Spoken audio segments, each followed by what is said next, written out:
for me growing up, the traditions that come with being in the outdoors, whether you're hunting or fly fishing or hiking, all of these things are interconnected, and you continue to pull little pieces from all those different elements of those things you do throughout the year, and so you have this people that love to bow hunt and that connectivity, and they want to go hunt in the mountains. So they train and they go to the gym and they work out and they get together with other people that are similar, like-minded.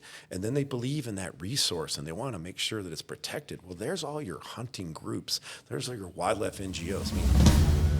Welcome to Y'all Street. Today I'm speaking with Tom Opre, the writer and director of The Real Yellowstone, recently selected as a finalist at the Cannes Film Festival. Tom, you want a cup of coffee? I'd love a cup of coffee. Got you these Yellowstone coffee mugs with the animals of Yellowstone. I thought that would be appropriate for today's conversation. That would be appropriate. Coffee cheers to you. Yeah, thank you, sir. Amazing documentary. Thank you. I watched it last night. It was filled with tension.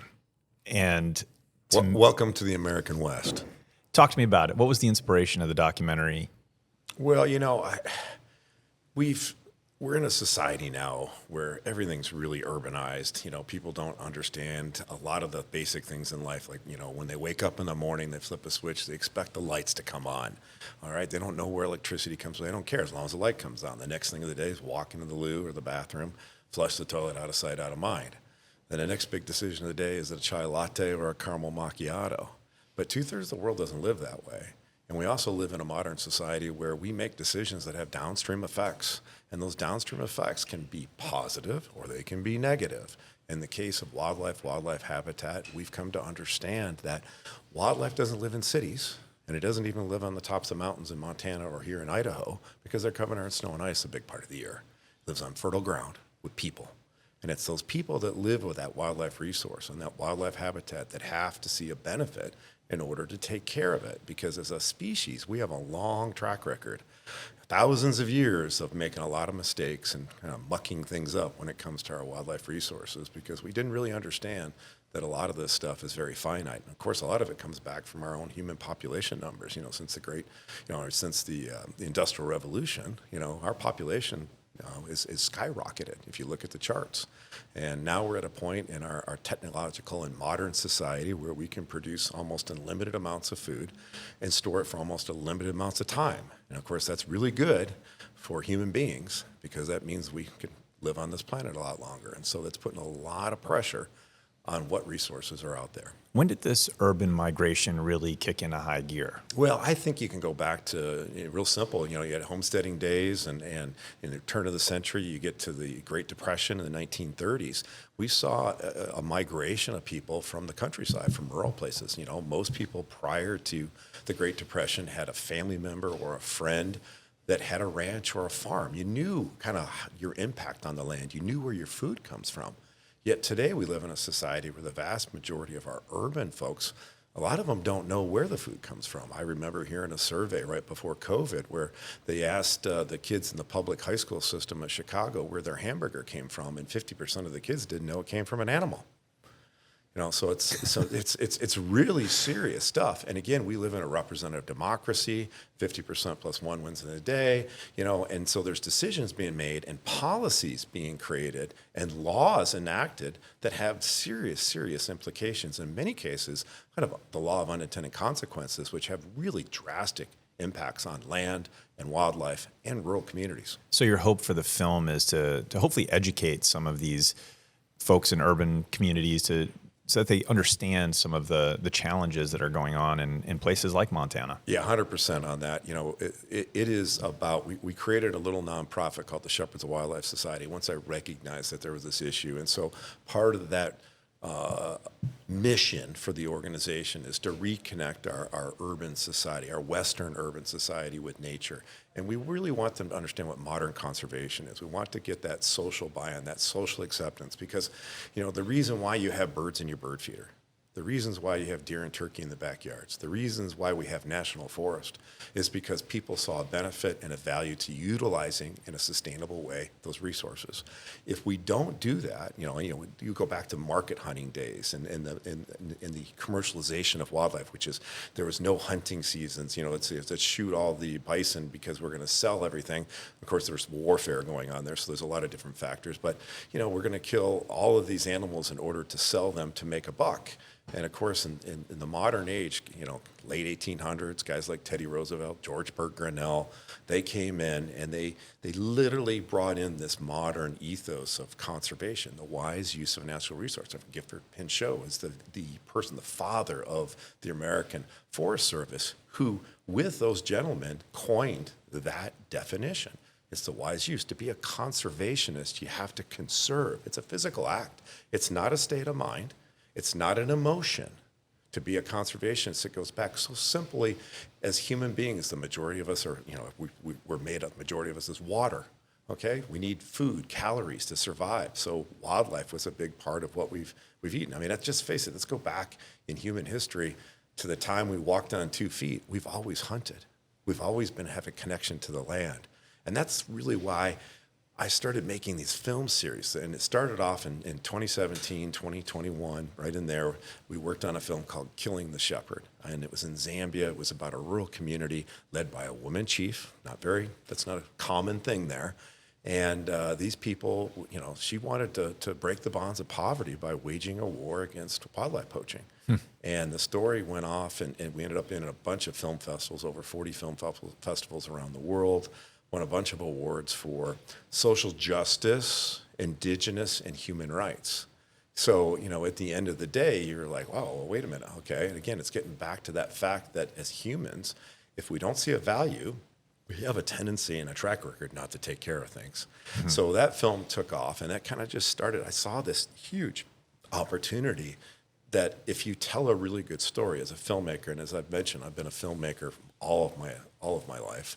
I started carrying a camera when I was 19, and we'll talk a little bit more about my history, but getting back to why we made the Real Yellowstone is that I saw a real need to educate this very important group of people, because now we're seeing the politicization of wildlife and habitat conservation and hunting, where politicians are using the very highly emotive issue of killing an animal to gin up the vote, just like the Second Amendment or pro-choice, pro-life, or whatever it is.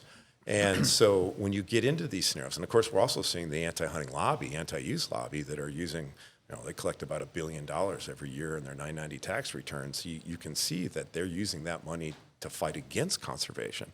These are preservationists. And so, again, at the end of the day, 50% plus one wins at the ballot box, and only 4% of Americans buy a hunting license a given year. So I want to get into that, but first let's rewind a little bit and talk about how we got here. So, in the mid 1800s, something on the order of about 90% of our society was agrarian. Most people had land. They were, one cow, growing their own food, going to markets. Homesteading, exactly. Obviously some operations bigger than others, but even people that lived in and around what we consider today to be the big cities, all were connected to the land, all had gardens, all were, growing their own food and so forth. Then we have the mass industrialization that came about and call it the late 1800s. Then you have World War I. You move into the Great Depression. During the time of the Great Depression, you still had a vast majority of people in this country that lived out on the land. Great Depression brought a lot of them into the cities, changed the function of society. There was a lot more socialization of resources. We get into World War II, we come out of World War II, and that's when the modern suburbs were created. And from the end of World War II to today, the pendulum has swung to 90% of people now live in the city. What we saw during COVID was, in some respects, a wake-up call for a lot of people. You bet. And that feeling of being boxed in, of being in an apartment, being in the suburbs. So a lot of people went out. They started buying land in rural areas. Obviously, Montana was a big destination for money from California and all around the country. And there was, I think, the beginning of an awakening about just how connected we are to the conveniences of modern life, of being able to go to the grocery store. And so when people went to the grocery store and there was no chicken, or all of the eggs were gone, or you couldn't even get toilet paper, there was a realization of just how vulnerable we really are. And so, as we kind of get into your film, and what really struck me with some of the people that you interviewed were a lot of these folks actually were not born and raised in Montana. Some of them came from inner cities and, Chicago and other places. They were buying land, and they were rediscovering some of the roots of, the entire food supply and the food chain. So this film is not just about food, but it is certainly a big part of the documentary. So can you talk a little bit about that? And I'm also interested in how you actually met some of the people that were in the film. No, that's a great question. And so food is obviously, we don't exist without food, right? And so with COVID, that was a big wake-up call. All of a sudden, grocery store shelves are empty. What are you going to do? And of course, where I live in Montana, we've seen a huge influx of people. I mean, because Montana really didn't shut down during COVID. We're a pretty fierce, independent stock in Montana. We kind of like to say we can take care of things. And when you have the truck or the tractor break down and you're 60 miles from town, you figure out how to fix it, because otherwise it's a long walk. Mm-hmm. And that's kind of probably, it's a good way to maybe phrase, what that overall mentality is. And so, looking at the film, there are, the emphasis is on multi-generational ranching families. Everybody's watched the television show Yellowstone. This is not that. Has nothing to do with the park.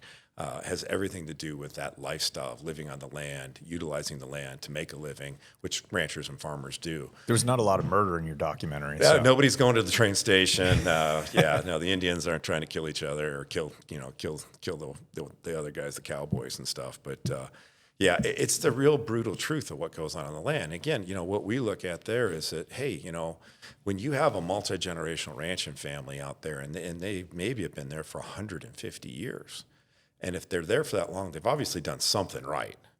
And at the end of the day, if you lose that family for whatever reason, you lose that institutional knowledge of, say, conservation on the land, the management of the grass and the wildlife in there. And so what we try to do is delve into a lot of those issues. Food is obviously a big part. And of course, we delve into the fact that, that there is a funnel where food goes to, and it's constricted to a handful of corporations that literally have monopolistic control over it all. And these ranchers are all, they're basically told what they're going to make. Every year. And, most of them, especially the ones that are also farming, they're leveraged to, and 98 cents of every dollar they make goes back into pay for fertilizer, fuel, the John Deere stuff. And, I've got ranchers telling me they've got 13,000 acres under plow, farming, and they can't figure out how to make it pencil for a new combine next year. Mm-hmm. It's just too expensive. And there's not enough commodity price to make it work. But again, we're getting back to this whole idea of, okay, the food side of things. But you were talking about, these guys are trying to figure out how can we diversify. We have, you get these families that have been on the landscape, and of course they have children. And of course, their children have children and children. And you have all these generations, and of course, it's like a spider web, right? It gets bigger and bigger and bigger. This is part of the tension that I was talking about at the outset, where there's tension between the big corporations and the local farmers, because it's going to be very difficult for a local farmer rancher to be able to compete on price with these big corporations. The corporations have a conflict of interest, you might say. Their focus is not on food quality; it's on food quantity and share price and bringing the cost down at the expense of the environment, at the expense of the quality of the food. These ranchers sit in sort of contradistinction to that, and they are trying to sell local to farm to market or farm to table with their distribution network. But there's this real tension between the care of the animals, the care of the environment, the cost of the food, the quality of the food in terms of what we're ingesting. And then on top of that, these ranchers are also dealing with the threat of wildlife around them, who are, in the case of, say a grizzly or wolves, taking down, a certain portion, a certain percentage of, Of their livelihood every single year. And then you're dealing with unknown weather circumstances, you're dealing with drought, you're dealing with all kinds of challenges that eat into what is already a very thin margin product for them. And so you can feel how palpable the difficulty is for these ranchers who are, as they say, asset rich, cash poor. They own the land, they own the equipment, but they don't have a lot of cash to make ends meet at the end of the day. As I like to say, the largest set of multimillionaires that are the poorest set of multimillionaires in the country. That's right. Should we watch the trailer? Sure, let's do that. Mickey? We've been here in Montana since the mid-1800s. It's our history, it's our heritage, it's our family. The good old American spirit is still here, working and, being a part of this land. The goal of American Prairie is pretty simple. We're trying to build the largest nature reserve in America and completely open everything to the public. They call it rewilding the land. It's a very easy thing for them to sell because it sounds like they're doing a good thing, unless you're one of the people that they're trying to rewild. The idea that animals belong to everybody is different than the idea of my property belongs to me. The reality is in Montana, there's a lot of private land and there's a lot of people who don't provide any access to that private land. They wanted to buy our land, change our traditions, and disregard our communities. Everybody knows that we're in the land acquisition business. We're very transparent about that. You're affecting people's families that have been ranching on those lands for hundreds of years now. Last year, the elk coming down in our hayfield ate the equivalent of $150,000 worth of hay. They recover that cost through leasing to an outfitter or charging a trespass fee. And they get yelled at, oh, you're commercializing the public's wildlife. Are they, or are they just recovering some of the costs associated with the public's wildlife? Production agriculture is what provides the economy for central Montana. What we're doing here is producing the cleanest food in the entire world. It's like you can taste the sunshine in the grass. Without agriculture, the production of food, you cannot have a city, you cannot have any business, you cannot have a bank. It's the basis. When American Prairie Reserve buys a place, I view it as a death in the community. The last 150 years, it's been the producers here developing those grasslands. We've created this ecological resilience from the soil up. It works. You can raise food totally in sync with nature. We're seeing animals that have never been on the prairie before return. Those are our indicators of success. We're seeing that ecosystem restored.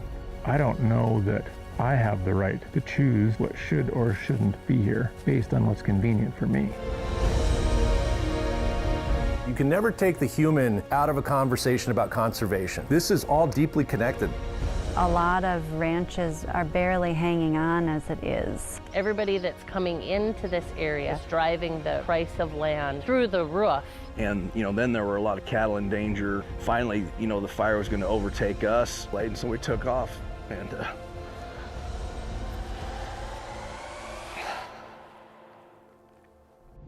The Real Yellowstone digital cinema event premieres July 15th. Visit shepherdsofwildlife.org for more information. Again, amazing film.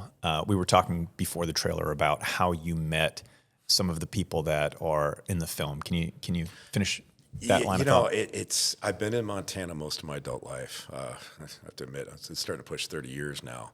And I've been coming to Montana ever since I was knee-high to somebody's britches. Always wanted to live there. My dad was an outdoor writer, and so we had an opportunity to spend time. He had outdoor writer friends, and around the West and Bozeman and so forth. So I got a really cool track record, and I love the place. And so when I finally figured out how to live here full time in my late 20s, I just started meeting people, and I love the outdoors. And so in Montana, one of the cool things about living there, especially back in the day, and I'd say, we didn't used to have, when I first moved there was no speed limit. It was called safe and prudent. That's what the sign said out there. I would fly in and out of Helena, the capital, to go my film production work on location. And I'd pull up to the front of the terminal and leave the truck running and go in and check my bags in and go park the truck down below. When I came back a week or two later, there'd be a little envelope out on the windshield. And I'd have to put in the days I was there, and it was, I think, $2 or $3 a day in $1 bills. And then on the way out of the parking lot, there'd be a steel pipe with a slit cut in it, and I'd just stick that in there. It was on the honor system. Yeah. But one of the coolest things about Montana and Montanans is you could be walking around on a 2-track road in the middle of nowhere or on a county road someplace or a Forest Service road, and if somebody came by, they always stopped. How you doing? Are you okay? Do you need any help? That's one of the cool things about it. Even today, when I walk around in downtown Whitefish, which has changed vastly in the last 30 years, I walk by somebody and I look them in the eye and I smile and say, good evening, good morning. And if they don't say anything, I say, wait a minute here, you're not from around here, are you? That's the case, and it's happened more and more. But so my point is that I love the outdoors, love to hunt and fish. I met a lot of great people. Of course, a lot of wildlife lives on private land, like we said. And with the fact that wildlife is out there, it's it's being stewarded by these private landowners. And so I built a lot of relationships over the last 20, 25, 30 years with people out there. And in doing the first film in Africa, and I saw there was a need for it. Last year we came out with a film called The Last Keeper. All this is on Amazon Prime, about the rural folks living in the highlands, working at the sporting estates, and this whole war over land use and land ownership. And I saw a need to maybe do something back home. And this has kind of been on my radar for years. And I started jotting down, like, who do I want to talk to, and who has a story here? And I mean, I remember my friends here that they put their ranch up for sale after 106 years because hoppers and drought and commodity prices weren't working. And this is a family that literally they farm, they ranch, they got a herd of cattle, and they run an outfitting business for hunting.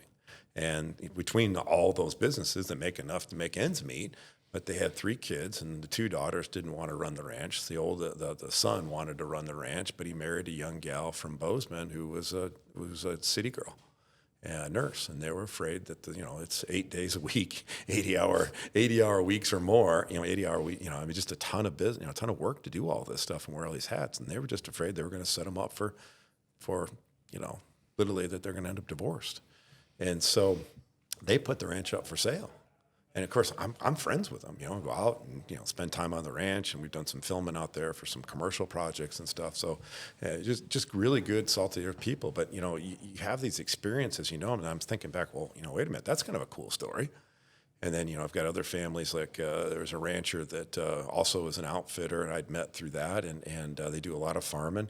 And he decided to run for office for the state legislature, a guy named Eric Albus, up on the highline of Montana. And I've known Eric for close to 20 years now. And I think I was the second person after his wife to find out he was going to run. He told me, and I'm like, oh, can you help me with this? I'm a marketing guy too, right? Hey, can you help me with this? Yeah. Oh, wait a minute, that's a good story, right? And so you have all these things going on there. And of course, there are people that I've met on this project. And the thing that's really cool about these films, I'm not an expert at anything, but I get to be really immersed in these subject matter and these topics, and I get to know a little bit about a lot of things. And it's fascinating. Scotland, I can tell you all about, going back to feudal system and William the Conqueror and what happened with, the Victorian age and the clearances. And you literally become like a walking encyclopedia because it's how you tell these stories. And it's pretty critical to have all that. So, trying to find people, a lot of it were people I knew, friends of friends. And then our associate producer, a guy named Tony Bynum, a phenomenal photographer. He's worked on me all the projects and travel around. He's also a Native American. He's got a master's in land use. He's worked at the EPA in D.C. Dealing with Native American issues, reporting directly to the director of the EPA. And he just brings a different perspective to things. He's a little, he kind of bends to left politically a little bit on some things. And sometimes I have to go, hey, wait a minute here. It's not... Stop drinking the Kool-Aid.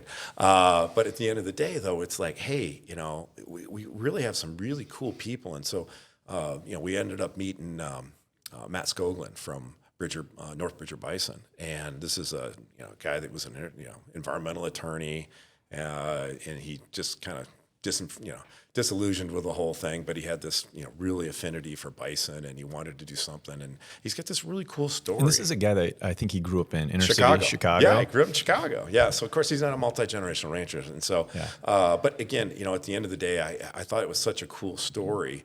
And then, without giving away too much of the plot, he came to me and we talked for hours, and he says, yeah, I'd like you to come out here, but I really would like you to film a harvest, where the killing of a bison for food.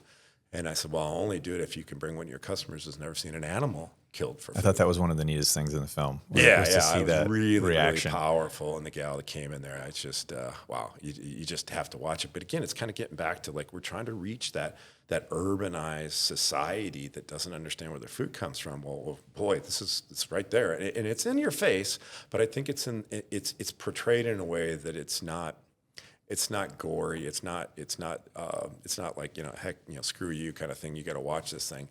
It's really tasteful. It's just like what we see a lot with the hunting side of things. There's a certain reverence to this, to our food, that connectivity that we have with the land, and being able to touch it. And going back to that COVID thing, I mean, being connected to the land. A little bit of my history. I grew up in the Midwest in Michigan. My dad was a newspaper union journalist for the Detroit Free Press for close to 25 years. And he wrote about the outdoors, hunting, fishing, camping, boating, all that kind of stuff. And in Michigan, with the Great Lakes around there, I mean, you want to talk about a sportsman's paradise. I mean, tons of deer and waterfowl and walleye and fishing and, boating and all this stuff, camping, all that stuff. So I grew up there. I'm very blessed childhood. And my dad exposed me to a lot of these good things. And of course, being a union journalist, I didn't make any money. So wild game was on the menu. So let's get into that a little bit, because the film talks quite a bit about hunting and the importance of hunting on some of these ranches, not only as a source of income, but also as herd management and the importance of herd management. Yeah, in the film, what we really came to understand was that these ranchers are trying to make a go. We've talked about commodity prices. We've talked about all the pressures that are on them. These people are absolutely 1,000% invested in their lifestyle. It's a passion. It's a lifestyle. They don't do it because they're getting rich. And you start talking about working 8, 7. I mean, they don't even know if they can ever take vacations. Some of my friends, I invite them, hey, come over to the Flathead and stay here and whitefish with us. We got plenty of room. Yeah, and I've got friends that took 5 years to take us up on it. Yeah, ranching friends, because they're too busy. Talk to the dairy farmers. Yeah, and they never leave the property. You just don't leave. But one of the components, in our North American conservation model is obviously hunting, and that's why we have all this wild, why we have all this wonderful land. So at the same time, these ranchers, when they're being good stewards of their land, like, hey, wait a minute here, we get back to that tension again. So one of the ranching families we dealt with was the Seaman Livestock Company, the Hibbert family. And they have taken on, and we'll probably talk more about this concept of regenerative ranching, which is, it's not novel. It's novel in the modern age, but if you go back a couple hundred years, it's pretty much normal. But what they're doing is they're mimicking what that wild prairie landscape, how it evolved. So we go back 200 years, 300 years, there was bison, pretty good sized bison, populations, thousands, millions, tens of millions potentially. And all that land also was utilized by the Native Americans, and Native Americans burned. They literally put things on fire, because we've come to understand that if you burn the land, it regenerates itself. Well, the same thing with heavy grazing. And so what the Hibberts really started pushing about 30 years ago is to literally, let's try to put a bunch of cattle and mimic what bison do. So they put 1,000 head on 100 acres, use electric polywire around it for 24 hours. And when you look at it, when the cattle are done, they eat everything up. There's no selective grazing. They eat everything that's there, because that's all there is. And they break up the ground with their hooves. Of course, they defecate on it. Mm-hmm. And then after they leave, then they give, the key thing is they move them on to the next place. All right, next door, here's the next 100 acres. And then at the end of that, they let it sit for 2 years. That's the key. So when you all go to the gym and you lifted your weights and you're eating a good balanced diet, you break down that muscle fiber, you give it a little bit of rest, what happens to your body? It grows back stronger. And that's exactly what regenerative ranching is. And so it's mimicking what those natural ecosystems, natural processes have occurred over the millennia. And that's the thing that, smart people do. And in that case of the Seaman Livestock Company, the wildlife populations, when you get to a point where the grass now, they graze year round. The only thing that they grow hay for is for their yearlings, and they feed those in the winter. But everything else is grazed all winter long, and we document that in the film. But one of the unintended consequences that comes from that, from being a good steward of that land, is that you have a much healthier ecosystem, a lot more water retention in the grass. So literally, they showed me some state lands that the state of Montana had some wildlife lands that run up adjacent to their boundary. And right where the fence was, there had been a big fire that came along from the state lands. And when it hit the fence, that's where they put it out. And I said, how'd you guys put it out at the fence line? I said, we didn't. Went out naturally because the moisture content in their vegetation, which was a lot higher vegetation too. Some of the stuff's 3 or 4 feet high, the grasses and so forth. So cool thing about the wildlife though is you get enough there for your livestock to grow. So of course that helps your bottom line on the livestock side of things, and at the same time, wildlife works off that coattail. So the populations of wildlife increases. So in the case with them, let's get back to that tension. Elk, a lot of elk in this country. Didn't used to be a lot, but there's a lot more now. And when you do that kind of land management, of course, you're creating a lot more food on the landscape. And of course, they do have some irrigated hay grounds. And this is always kind of the ban of what these ranchers are all dealing with, especially ones that aren't doing regenerative ranching and don't have the hay inventory or grass inventory on the ground because they just don't, because of their practices. They're using, great-great-grandfather's approach. But at the end of the day, you've got this wildlife that, say, come the end of July, early August, the mountains are starting to dry up. All the winter runoff is gone, and it's drying up, and these elk move down into these irrigated hay fields. Well, at that point, you're looking at your second cutting, which is the most valuable cutting of hay that a rancher can have. And in the case of the Hibberts, some years they were having upwards of 1,000 to 2,000 head of elk every night.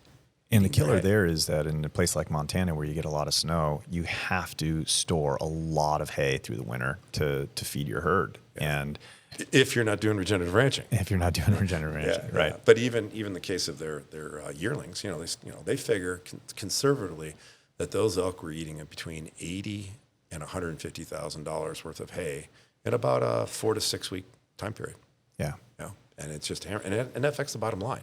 So there's a tension there. So what do you do? And you have a clip in the documentary where you have this apex predator, grizzly bear, coming on someone's land, taking down a calf, and that calf, at maturity sells for $2,000, and they're losing, let's say, 5 calves a year. It's $10,000 of really important income for them, and there's nothing they can do about it.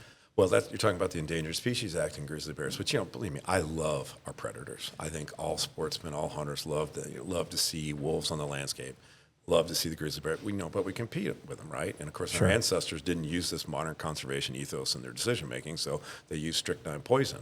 And wolves are really super smart. The grizzly bears, they're a prairie animal. And when Lewis and Clark showed up on the landscape, they were out there where all the bison and the elk and the antelope and the deer play, right?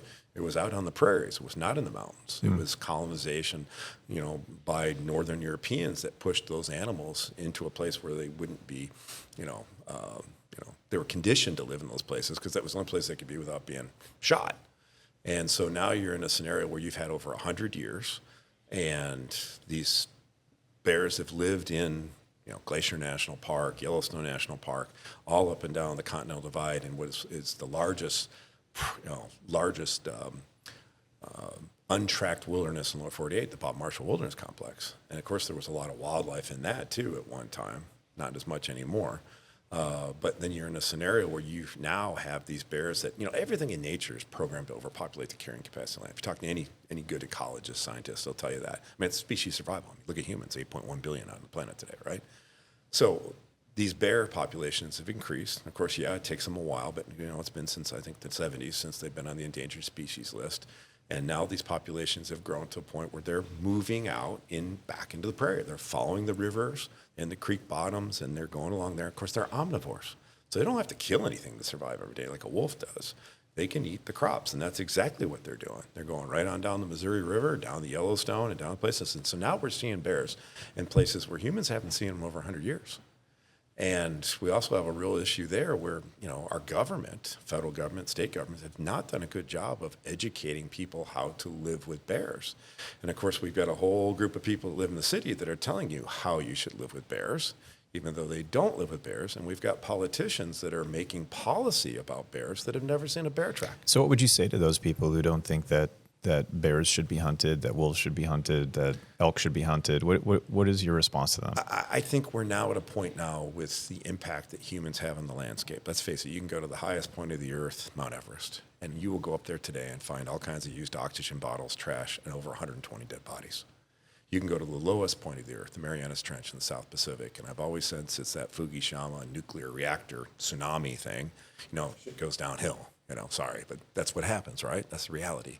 Well, sure enough, National Geographic did a biological sample study of the creatures in the trench, and they've been exposed to more and worse pollutants than most polluted rivers in China today. And I've been to China. It's not pretty, but that's our legacy. So what you have to understand is that with the pressures that we put as a species on the planet, and we don't need to get into, do you believe in human-caused global warming and all that stuff, but the reality is there is change going on. Whether it's regional, local, or otherwise, it is going on. I've witnessed it, I'm seeing it. But at the end of the day, we've got to be good stewards. And part of that stewardship is ensuring that what habitat we have for wildlife, because let's face it, folks, if we don't have places, homes for wildlife to live in, we don't have these forests, if we don't have these prairies, if we don't have these lakes and streams that are healthy and clean, we don't have the wildlife resource. And we don't sit around and debate whether somebody's going to pull the trigger on anything. So at the end of the day, we have to ensure that we have these resources, that we have these ecosystems where they are. And what I would tell people is listen, we have to take the responsibility to be good stewards. We need to manage these things. And we got to use good peer-reviewed science, right? Because we have to make a decision. If you're going to make an investment in your business, you're going to check the books, right? You're not going to just say, oh, I really like their logo. Here's $10 million. Yeah. So at the end of the day, we have to do the same thing. And so, and that's the North American conservation model, what I call modern conservation, a little less of a mouthful. And the reality there is that wildlife provides a value. And there's a certain offtake that scientifically we know that we can utilize. And we've always used wildlife, like we said, to eat. And nothing ever goes to waste in nature. It's against the law. Every state and province in North America has a law of wanton waste. You cannot go shoot something and leave it out because they will cite you. You could go to jail. You would lose your ability to go hunting or fishing if you do that, if you get caught. And I believe you, hunters are very, very, very much about protecting that resource. I mean, they were the first in the modern age. My dad always used to tell me, the very first conservationists were the modern hunters. And it's a modern construct, because if you go to places like Africa, there's not a lot of conservation going on unless you have people that have been educated to understand, hey, wait a minute, that particular animal is now worth $5,000 or $500 or $100,000. And I'll regress for 1 second. I have this little thing called the rat analogy, and people go, well, why do people hunt these iconic species? So the lion, the elephant, or the golly, the wild sheep, or something like that. And I said, well, it's really simple. We don't have a lot of them, but if you had a rat in your house, what would you do? Kill it. Yeah. Okay. What do you do if the rat's worth $50,000? You kill a lot of them. You raise a whole bunch of them, right? Yeah. So it's a oversimplification of the issue, but that's really what it is. It's getting back to that benefit cost. So getting back to the Real Yellowstone, getting back to our ranching friends, these guys, a lot of these families have embraced some form of management for whatever reasons. It may be to keep the populations of these herbivores down. On the predator side, we want to have whole ecosystem conservation, so we want to make sure our wildlife managers can manage these ecosystems, these environments, and it can't just be with X, Y, and Z. It's got to be the prey and predator species. And I think that's pretty common sense, right? And because if you don't, it's like telling a wildlife biologist, hey, listen, at the end of the day, you gotta take the checkbook and reconcile it every month, but you can't have data from Tuesdays and Thursdays. Well, how do they do that? They can't. And that's where that social side of thing comes into it, where these urban people that don't really understand the nuance and the realities on the ground. And a lot of the people in the film talk about that. Someone's going to be listening to this and saying, well, you're saying that hunters are conservationists at heart, but I've seen the pictures of the, American bison just completely obliterated by hunters and the Great Western Migration. You got to be careful with that, because what you're alluding to is the old market hunting days, and of course the war that went on between whites, colonization, expansion, of Northern Europeans on this landscape, and the Native Americans that were here. I mean, let's face it, it was a war, and so that was burn everything and try to win this thing. War's not pretty. We see this all over the world, and stuff's going to Ukraine and so forth. Humans are not very nice. So you're saying that's comparing apples to oranges? Yeah, you're comparing apples to oranges. Now, commercialization's great when you don't have seasons, you don't have bag limits, you don't have all the legal ramifications that we have in this modern conservation system. And so, it's really important people understand that these people out there, people talk, well, you got all these people out there shooting this, and you see it on social media, this guy standing there holding an animal, it's dead and stuff. And I try to tell the hunting community, it's like, hey guys, you got to understand, when you're sitting there with that dead animal, and I don't care what it is, whether it's something in Africa, a zoo animal, or something here in North America, or your white-tailed deer holding up a bunch of cottontail rabbits, to some people in our urban society, the disconnect is so huge that you don't look any different than an ISIS terrorist in Syria who just cut the head off a human being with a knife that's on YouTube today, which, by the way, doesn't break their community standards. And that's real, because there's such a disconnect. And so what we try to explain to people is like, hey, at the end of the day, few hunters actually pull the trigger. You talk to any hunter who's got a 10, 20, 30, a lifetime experience being in the woods, and the amount of times that they actually pull the trigger on something or let an arrow fly is 1/1000th of 1/1000th of 1% of the time out there. Really the hunting side of things, there's a responsibility that comes with it. There's that respect that you have towards it. In fact, my dad being an outdoor writer, writing for the Detroit Free Press, he had about 1.5 million paid subscribers on Sundays. This is way before the internet, guys, way before, e-blast and Facebook and all this other stuff. We're talking about 1980 when I was a young kid. And my dad did a survey about why you hunt in Michigan. And again, like I said, there's a lot of sportsmen and women there. And there was 10 reasons, and the thing was up against the gutter, the middle of the paper, so you had to cut it out. You had to put your name and address on the top, and then you had to rank 1 through 10 because he'd written on the paper there. And then you had to put it in your own envelope. You had to address it to my dad at the newspaper. You had to lick the stamp because they didn't have self-adhesive stamps back there. And then you had to walk down to your mailbox and mail it to them. Man, who in the world would have responded to that? You wouldn't think very many people. Well, my dad got over 40,000 responses. Wow. And my mom and I and my little brother, every day after school, once homework was done, we had to sit there and tally these things. And it was so fresh in my mind, it feels like it was yesterday. But I have to tell you, the top 10 reasons why people back then hunted, where killing an animal came in, like 7 or 8. But the second most important reason was spend time in the outdoors. And the number one reason to spend time in the outdoors with friends and family, camaraderie. And when we talk about, this connection and people wanting after COVID hey, I want to know where my food comes from, this locavore, this local sourcing of things, even Steven Ranella with his Meat Eater show. He's touched on a nerve that I think I like to say that a campfire mesmerizes every human being in the world. And it has nothing, and I mean absolutely nothing to do with roasting marshmallows. Mm-hmm. It's that simple. It's in our DNA. And only, like you said, we talked about the Industrial Revolution. What were we talking, since the 1800s? Well, last time I checked, we're just over year 2025 here. It's not that long ago in the whole scope of things. And so the social aspect of hunting is, I think, a really important point, because obviously we live in a day where we're just loaded with distractions all the time. Instant gratification. Yeah. We're text messaging each other. We're communicating a lot less. I was having the conversation with my children the other day about what life was like growing up in the 80s. You get on your bike and you come home when the lights go out.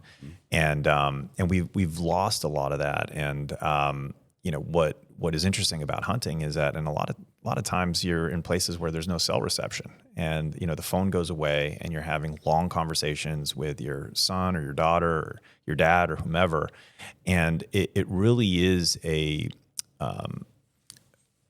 really important and memorable experience in the life of a lot of families.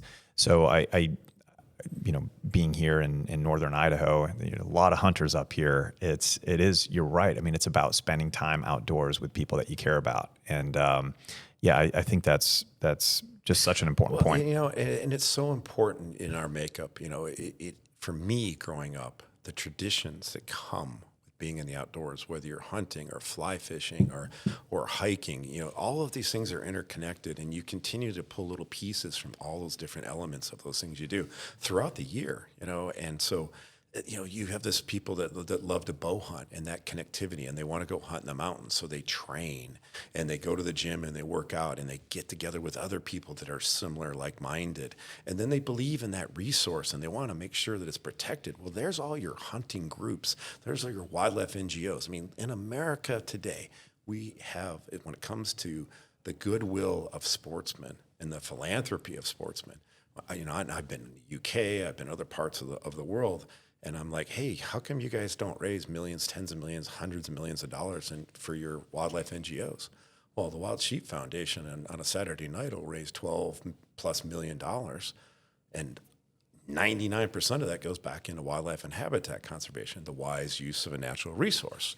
And so it's really important. And in other countries, they just don't have that tradition that we have here. And a lot of, like I've got a lot of friends in the UK now since we did the film there in Scotland, and they're like, well, how do you guys do this? And I'm like, well, first of all, our people aren't worried about generational wealth transfer, which they are in the UK, right? It's like, okay, was my son going to get the helicopter and get these estates and da-da-da-da-da? And I'm like, well, no, your son's never going to go stalking and shooting again, or his grandson or whatever. It's not going to happen unless you guys start spending some money and start telling people about why you do it. Because that's one of the hardest things, I think, that people that are involved in hunting, to be able to explain why people do it, right? It's a very highly emotive thing.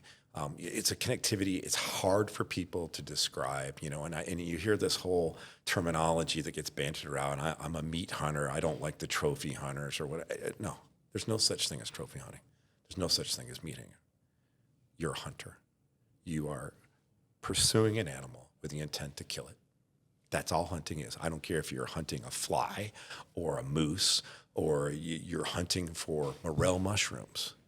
You can't use emotion to describe an act. Well, it's interesting too, because today there's a lot of sensitivity over just gun ownership. And, the idea of owning a gun for many people, it's, whether it's a pistol or an AR-15 or a rifle, it's, they make no distinction. I spent a lot of time in Europe, and trying to buy a gun in Europe, even just a hunting rifle, is extraordinarily difficult. The security teams that we deal with just in the precious metal space, the vast majority of them don't even carry a weapon. So there's a lot there to overcome psychologically. You talk about just this idea of killing an animal of being associated with almost like killing a human, but just the idea of gun ownership and responsible gun ownership. And I think that also ties into hunting, because a lot of people don't realize how difficult it actually is to get a hunting license. You have to go through this 80-hour hunting course, and your children have to understand gun safety and responsible hunting, et cetera, et cetera.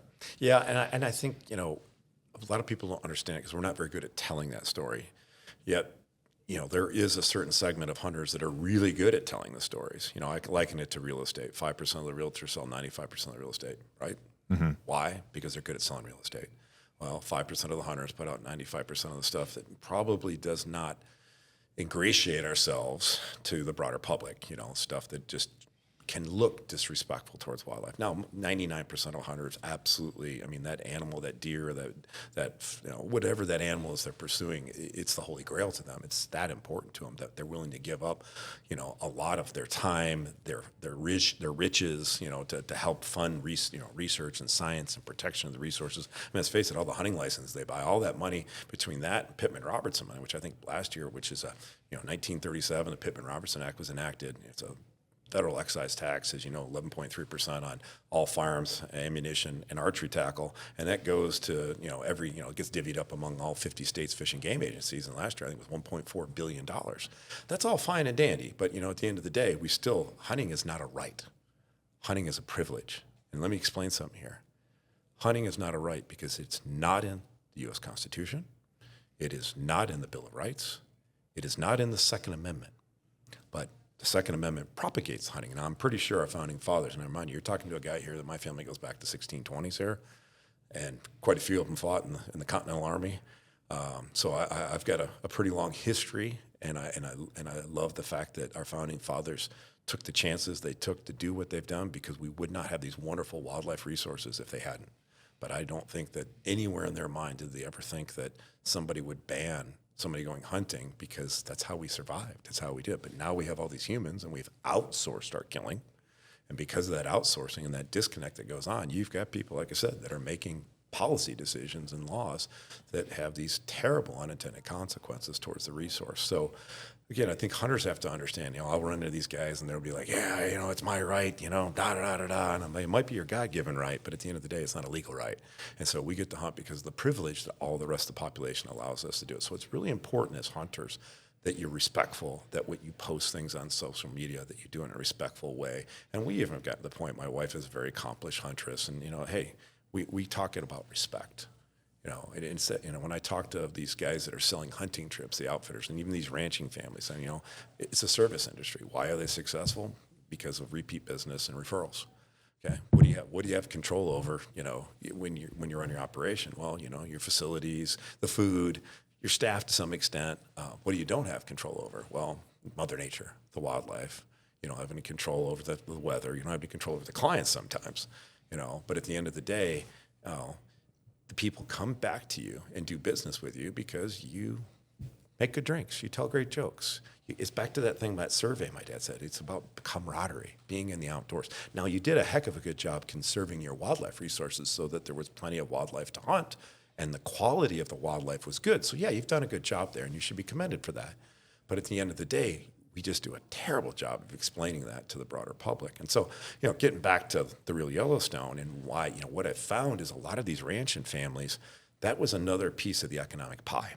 Okay, so the amount of money, you have this resource, you have this tension. Okay, well, if I go out and I do some hunting, there's a guy named Lance Johnson that talks about it in the film. He's got all these elk out there in his hayfield and his crops, and he's like, well, if I go ahead and do some hunts here, then maybe I can cover the cost. And of course, you got to remember, this is a public resource. This is in the public trust. This is the elk, the deer, all of it's the public. We all own it. All of Americans own it. But it's basically managed by the state or the federal government. Mostly the state manage these things. But it's the private landowner, when he has the wildlife or she has the wildlife on his land, they're feeding it. So, say, okay, well, is it commercialization? No, not really, because it's not this unlimited killing and, no bag limits and things like that. So it's not the 1800s that we saw with everything that happened there. But what it is a business model that allows these people to generate enough revenue. It could be thousands of dollars, it could be tens of thousands, it could be hundreds of thousands of dollars, depending where you're at, but it's usually in the tens of thousands. And that's the difference in some cases between being in the black and the red as a rancher. Commodity prices where they at, or if that fertilizer prices have jacked up so much, or fuel, whatever it is, they're not making a whole lot. Now, yeah, they were doing pretty good on beef right now. I wish I'd bought a bunch of cows back in the day, but that's not the norm. Yeah, you raised some interesting questions, and so I want to backtrack just a second. You had said that hunting is a privilege and not a right legally. Can the same be said about growing food? That it is a privilege and not a right? Because it would seem to me that, if I were to take the other side of that position, that, I have a right to survive. That's, I don't need that instantiated in law. I have a right to survive. And so, if, put up against starvation or, the ability to, hunt or to grow food, that, I think you maybe alluded to this in saying it's a God-given right, but maybe not a legal right. But when it comes to growing food, the reason why I bring up this question is, in the urban areas, there's a lot of debate and tremendous fighting over, can I have chickens? Can I have a garden in my backyard? In certain, communities, you're not allowed to have a garden. You're not allowed to have. Even here in Montana, nobody wants to listen to that rooster at 5 o'clock in the morning. That's exactly right. Yep. So it's an interesting question, and I think kind of, worthy of further discussion. Another one that you raise, and I think this is a really important consideration when the documentary was over. I was sitting there. I was just thinking about animals and this idea that it's the public that owns all of the animals, right? The public owns the moose, and the public owns the elk, and the public own the grizzly bears, to the extent that we can call that ownership, right? But you just raised the point that for a lot of these ranchers, many of whom have thousands of acres. It is their ranch that is supporting the life of all of these animals. The resource, yeah. You know, and they are, you know, you can think about it that there's a monetary impact to them. Either it's the hay, it is, you know, the potential risk that they're incurring by having that animal on their land. And so, you know, the question maybe is, you know, at what point does an animal no longer belong to the public? You know, it's... Yeah, and that's a great question. You know, I do think, though, when you talk about, okay, do you have a right to grow food and all that, but then, you know, you kind of get into this little bit of a slippery slope deal here, because when we go back to that urban interface, those people in the city, well, what happened in COVID when there wasn't anything on the grocery store? People rioted, right? Mm-hmm. Okay, so when you have riot, governments don't like that because you want stability. If you don't have stability, you have what we happened during COVID, some of the things that happened with, you know, during the whole, you know, Floyd deal and all that stuff, where you've got people that now have license to do whatever they think they want to do, then society breaks down. So getting back to growing food, well, we have private property rights. So you have the right to grow that food and utilize that land the way you want to, within reason, right? You know, we have these societal norms. And so, I think at the end of the day, what I'd like to think is that everybody wants to manage their land and be a good steward of it. And there's going to be those off takes. You know, there's going to be more wildlife on it. You're going to have healthy environment. We're going to have vibrant forest and clean drinking water when we take care of these ecosystems. Which, you know, when you can utilize a resource, like we said earlier, humans tend to do a better job of seeing some sort of benefit. And so, you know, getting back to, you know, do they have a right to grow food on it? Well, I mean, we have entire national forests that the federal government manages for berry and mushroom production. Yet we don't have a single national forest that's managed for wildlife production. I think that's a problem. But we also have this problem here in America where you can't eat, or anybody's listeners can't eat wild game unless you go source it yourself, or you know somebody who's been successful in the field, a hunter. Because it's illegal since our market hunting days to sell wild game. Now, I'm not saying we need to open up the doors and start selling every deer and elk and everything else, but at the end of the day, where we know we have that surplus, we've got this huge disconnect, like we said, with the urban society, where they can't eat wild game, where we historically have done it. Like, so they get everything from the mass packing houses and the big grocery store chains. And it's not always good for us. You know, a lot of it's full of a lot of things that are bad for humans. And we're dealing with all these things, from type 2 diabetes to heart disease and all these other ailments and inflammatory things. I mean, look what RFK Jr. is really pushing on. I think a lot of the things that they're talking about we need to talk about. And so it's real important, because that's what these films are all about. It's like, hey, let's start this conversation. And that value of having that land, you got a responsibility towards it. But again, a lot of those ranchers said, hey, you know, we own the land, but we really don't. We're just caretakers for the time that we're here in our human lifespan. That is what I felt was so masterful about the documentary, was you took a truly journalistic approach to these questions and heard from both sides and really investigated the pros and cons of, you know, all of the challenges that people are facing, all of these questions that you're asking. You know, what happens if, you know, this group does this or this group does that? What are the knock-on effects of all of it? And enter, you know, American Prairie Reserve, which also features prominently in the documentary and is another source of great tension. Can you talk about that? Yeah, you know, American Prairie is a really interesting thing. 25 years ago, a lot of ranchers told me they were sitting at their house on a Sunday evening or whatever, and here comes a cloud of dust with a black Suburbans rolling down their driveway. And if you've seen terrifying the dust, for most eastern people. Montana, you see the dust, you're not really sure who's coming, right? Everybody's has a little version to the federal government in urban Montana. But you've got these people showing up in three-piece suits, telling them that, you know, they jump out and tell them that we're here to save the prairie. And the first reaction from the ranchers, save it from who?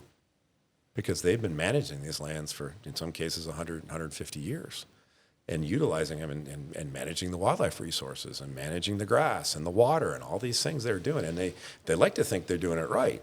And so there was a lot of red flags went up. And of course, this was the concept of some individuals that were able to latch on to some very wealthy people from the eastern part of the United States, almost unlimited amounts of money. And they had this plan and they sold them on it.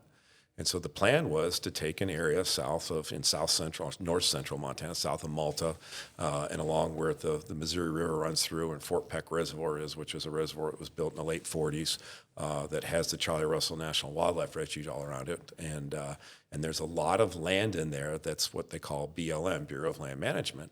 And this is all land that coming out of the Great Depression was land that was turned back to the government because it wasn't fertile enough in order to, in the homestead days, to get your acreage, you had to prove to the federal government over a course of 2 years you could make a go of the land. You could be able to produce enough out of that to survive on the land. And this land was not, you couldn't do it. It wasn't fertile enough. So you have about 2 million acres of land in that area that went back to the federal government in the 1920s and 30s. And so now the government's doing this. And of course, the land that they were able to keep was the lower lands where the water was, so where the creeks and small streams are running through. And they could make a go of that because they could put a crop in there, or that's where they could bring their cows to drink water, their cattle. And so you ended up with a whole bunch of small ranches that were, a couple thousand, 4,000 or 5,000 acres. And what the federal government, what the Hatch Act did was it allowed these landowners to attach grazing allotments of this BLM land, which is, like I said, not fertile, very fertile, and utilize it for additional grazing so they can increase the number of their cow animal units. And so some of these properties, and these deeds actually include these allotments. Now, you don't own the federal land, but you get to use it for grazing for a certain time of the year and a certain amount of the land. In some cases, some of these places had tens of thousands of federal acres that were in their allotment for grazing. And so this particular plan to do this American Prairie to save they call it the American Serengeti. There was a lot of marketing there. They wanted to have 30,000 bison roaming the land, and they wanted to have wolves and grizzly bears manage the bison populations. It's Walt Disney. Let's let nature take care of it. Well, I've got news for you. I've got a lot of really good scientists that have told me nature's never taken care of it, or Mother Nature, or God, or whatever. It never is, and it never will. The reality is, with our impact, like I've said, which is everywhere, we have to be the stewards of it. We have to take care of these resources, and we have to understand how to do it right. So in the case of American Prairie, they had this big plan. Of course, everybody was a little freaked out about it, and they started buying up ranches. And I think today they control about 500,000 acres. And I don't quote me on this, but they have deeded land, between 100 and 200,000 acres, maybe a little over that right now. And their objective is to get to about 3.5 million. Well, their objective is to buy. There's about 1 million acres of deeded land in that area. And there's a couple million acres of public land. And their stated goal is to get all this in one contiguous unit. And if they are able to do that, then you're looking at an area landmass that's larger than Yellowstone and Glacier National Parks combined. It's a big place. Now, it's geographically remote. Nobody really uses it except for hunters. Because I don't know if you've ever driven around eastern Montana when it gets wet, but you get this gumbo and you aren't going anywhere, even with chains on your truck in 4x4, it's just impossible to move around. But we don't really have a prairie ecosystem in a wilderness that's been set aside. So, you had this, it's a really cool idea. And the idea behind it is to have all this natural, ecosystem and, take the 10% of the land that's in there that had been under the plow, and let's get it back into, prairie, grasses and shrubs and things like that. And they do talk about wanting to do, some intensive grazing and burning and stuff. So it's an interesting story, but there's an awful lot of, okay, what if you do this? And of course, now the real issue there is that you have these rural communities. We talked about since the Great Depression, people have been moving off the land, so they're getting smaller and smaller and smaller. Because, 1930s, there was 100 times more people out in this country than there is today. And you see the old schoolhouses, you see the old stores, you see the little towns you go through, like Brockway, where if you blink, you miss it, but it's nothing but dilapidated buildings because there's nobody out there that can make a living. There's just nothing there. And so when you have a scenario where the people that are tight-knit community is a big thing for these people. Because, when I talked about that Montana ethos of, hey, are you okay? And saying good morning and hello when you see you on the sidewalk, it exists in these communities 10 times that. Yeah, and you're reliant upon each other. Absolutely. You know, when you do a branding, you go around all spring long from ranch to ranch to ranch to ranch because everybody's helping everybody. When you do you're going and bring your cattle in to go ahead and ship, and you're literally helping everybody out. In the wintertime, if something goes wrong, you're there to help your friends. In the summertime, if a well breaks down, you're trucking water from the ranch next door. Everybody's there helping everybody because that's the only way you can exist, because that's difficult, that hard to live out in these landscapes. But again, these people they love it, they're passionate. But so here's where American Prairie comes into it, is that you've got these people that have basically unlimited money. They're not worried about commodity prices. They're worried about, what big donor just gave them $10 million or $20 million or $50 million, and they can buy anything. Now they have to buy it at whatever the market prices are because they have to get it appraised and all that. But I've got bankers that have told me that they do pay more than, you guys got to understand, this land isn't the most fertile stuff in the world. And at least in Montana, if you buy land for more than $1,000 an acre, it's pretty tough to make it pencil out with cows. And we now have people that are buying ranches over 10,000 acres that are paying $10,000, $15,000, $25,000 an acre. So these ranches will never, ever be working ranches. We're going to talk about the song we wrote about it, and one of the lyrics is, this land, was paid for by blood, sweat, and grazing cows, and the land hasn't been able to be paid by cattle since 1982. Right. It's real. This is real. And so you've got these last vestiges of these people, and you've got these out-of-state interests that are coming in. And I know they definitely are well-meaning. I don't think they're trying to mess up anything here. They see an object and they think, oh, wow, it's that law of unintended consequences. Now, I will say American Prairie they seem to be doing a little bit of, there's an evolutionary process going on here, and they've got some leadership there that I'm hopefully optimistic that their ultimate goal will be something that will benefit these communities. But there's a lot of pushback, and so there was an organization formed. It's just a loose leaf group of people. It's not legally formed or anything, called Save the Cowboy.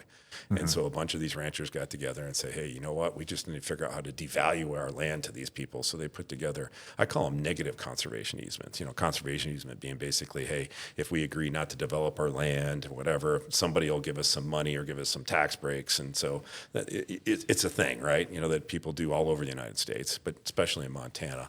But in the case of these folks, it's like, hey, we're going to go ahead and make this enforceable by the county government, and we're going to go ahead and put it what they call a negative bison easement, which means for the next 20 years, we agree not to have any bison on our property. And it doesn't matter if we sell the property or not, that negative bison travels for a 20-year period with the land, no matter who owns it.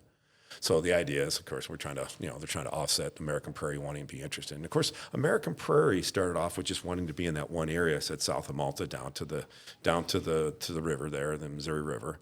But now they've bought ranches on some of the south of the river. Well, that's when people started getting really concerned. Which now they've gone beyond there. And when I asked them, well, why did you guys go to these other areas? Well, we're hitting the mouths of these rivers that flow into the Missouri, and we think that they're, a very critical wildlife habitat, migration corridors and stuff. Yeah, okay, all right, I get it. But, it certainly set up some more red flags. But yeah, so I think, American Prairie is an interesting cat. There's some cool things that they want to do. I think the 30,000 bison and realizing that they're never going to own all this land. There's always going to be ranchers out there with their livestock, with their kids and so forth. And so they're probably not going to have all these packs of wolves and grizzly bears managing the land for them. But there's all kinds of stuff that comes, just a ton of stuff to unpack on that. But I do see that they have a new chairman about a year and a half ago. They brought in a guy named Bill Hilf. Bill had spent the last 7 years as Paul Allen, CEO at Vulcan. Paul Allen, i.e., Microsoft. Gates. Yeah. So Bill's an interesting cat, and I've actually had some really long conversations. Turns out Bill's a hunter, and he wants to see more wildlife in the landscape. There's a block management program we have in Montana, part of that financial side of thing, of trying to recoup some of the cost of having wildlife on the land and giving access to hunters, resident hunters and non-resident hunters. And so we have this block management program in Montana that, depending on what year it is, it can be anywhere from 5 to 8 million acres that the state uses non-resident license hunting fees to go and pay ranchers to let people on their land to hunt. And so American Prairie this last year had over 80,000 acres in that program enrolled, and they're the largest participant in the program of any landowner in the state of Montana. They also open up their lands for access. Now, a lot of private people, private landowners don't do that. And so there's a lot of different, issues going on here. And of course, you could make a whole film about every one of these things. So we're, like you said, we're trying to give people an opportunity to kind of get the big picture of what's going on so that they understand. And then hopefully, if a subject matter really perks their interest, then they can kind of dive into a little bit more. And then we've got tons and tons of content producing these films. And so, people go to our social media feeds and website, there's, stories behind the Real Yellowstone and podcasts. And I actually write a book for every one of these films. Oh, gosh. Yeah. So then, so basically it's, our board at Shepherd's Wildlife says, hey, you got to write a book out here. Oh, geez, another thing for me to do. But, we do a hardcover, softcover, audio book, and Kindle, EPUB, all that stuff. But it literally, I take all the interviews from these films because, when you interview 30, 40 people for a film, and you might be multiple times and different things going on. I'll be lucky to use 1% of whatever they said. But a lot of these people have some really incredible things to say that I think is really important that people get to hear. So I almost call it like curating this important content. So, whether it be a scientist or a rancher or some other person that has something really interesting to say about, like the guy from North Bridger Bison, here's his story. And so getting back to that whole story about how we do things, it's investigative journalism, it's filmmaking. And so I just follow through this path. And the cool thing about the books and the podcast, if you sit down and read the book, you figure out how I got to where I got to go at the end of this thing. It's like, okay, the last chapter, I basically kind of, encapsulate the whole thing and use a little bit of a bully pulpit to say, well, this is what's going on and it's going on and what are the outcomes going to be? And if they're going to be, then, we need to start thinking about these things. Yeah, there's a quote in the film and it goes, this isn't about parks or postcards. It's about people. It's about survival. Mm-hmm. And, I just think it really is an interesting time in our history as we talk about survival, and it ties everything together from conservation to the food that we eat, et cetera. Recently, Trump has come out and explored the possibility of selling some federal lands. I was looking before the interview at some statistics that between the federal and state governments, 35% of Montana is owned by the government. 65% of Idaho is owned by the government, and 54% of Wyoming. So the three states that kind of make up that Yellowstone corridor. Where do you land on the issue? Well, first of all, the government... And we love our state parks. But just remember, the government doesn't own anything. We do. That's the nice, wonderful thing about it. So, yeah, I have lots of friends on both sides of the aisle. I'll have friends that are on the left-hand side of the aisle that will talk about the fact for years and years now about the fact that the Republicans want to sell or conservatives want to sell all this land. You got to put things in perspective. I mean, most politicians want to get reelected, right? So you show me some focus group research that says, or some polling, that says that the majority of Montanans, the majority of people in Idaho or Wyoming, or the majority of Americans anywhere want to sell their public land. And you will find that it does not work. There is no polling. So when you sit there, it's just scare tactics when I hear it. Now, of course, Senator Mike Lee, being in Utah. Now, the Utah people are a little different, right? So they don't like the federal government, I mean, when you start thinking about what Representative, or now it was Secretary Ryan Zinke, he was my representative in Western Montana in the Congress. When he was the Secretary of Interior, Trump asked him to go and look at all these national monuments. And, of course, the national monuments, you can get into the ins and outs of why they exist or whatever. As I understand it, it was supposed to be, oh, hey, here's somebody's important house. Let's make it a monument. Not to take, 1 million acres and then stroke of a pen, And again, we get back into the politics of things here. Decree by administration is not the way to work. That's not how our country was set up. We need to sit down and have conversations, have dialogue. We need to let the Congress Congress needs to do their job. But in the case of public lands, those are our lands. And I think, the Republicans got a big eye opener when they said, oh, hey, we're gonna sell this in order to cut down the debt by 1.2% or whatever it was. And of course, the Mike Lee and the rest of the folks that are in his contingent down there in Utah, they don't like the federal government. So yeah, so they've made that what I've always told my leftist center friends, oh, this is nobody's ever going to go for this. It doesn't poll, guys. It's just not going to work.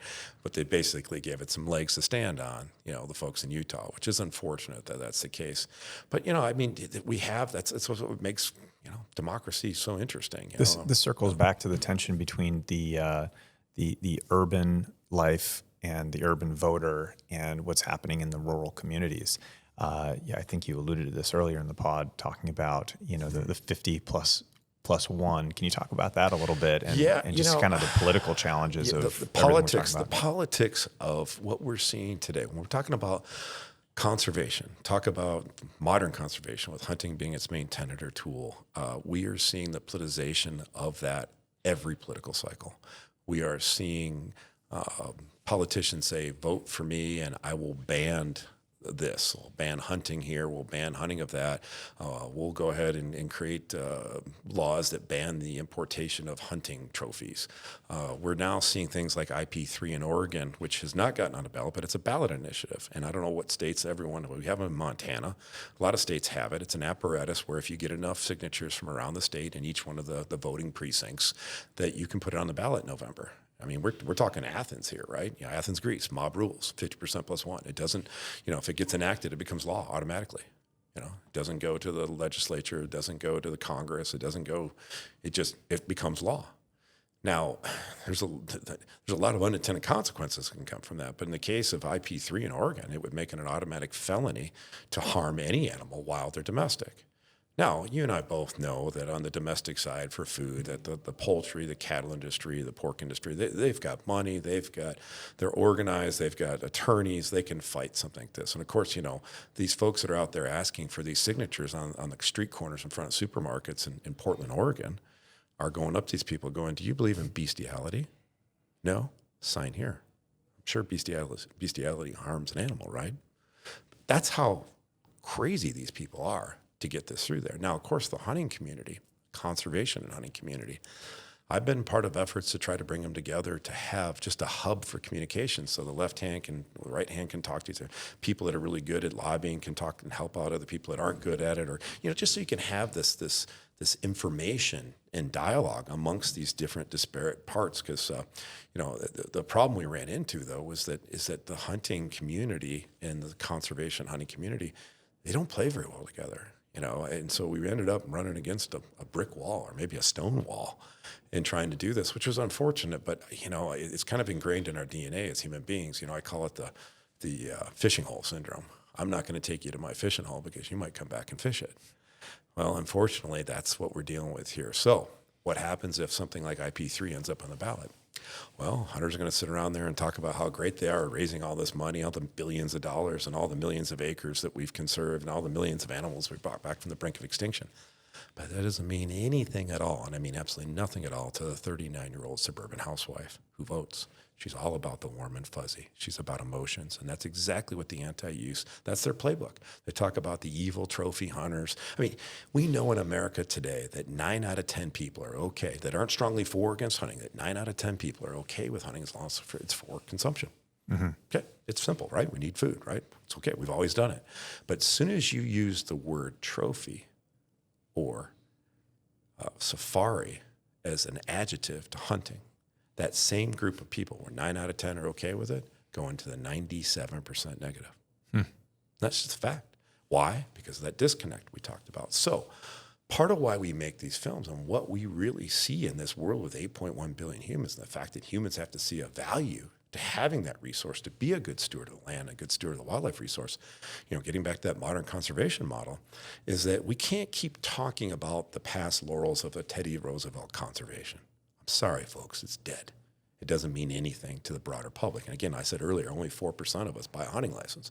Even if it's 10% of the population, when these things get politicized, hunters who go hunting and conservationists that are tied to that sustainable use model, we're 40% plus one vote behind.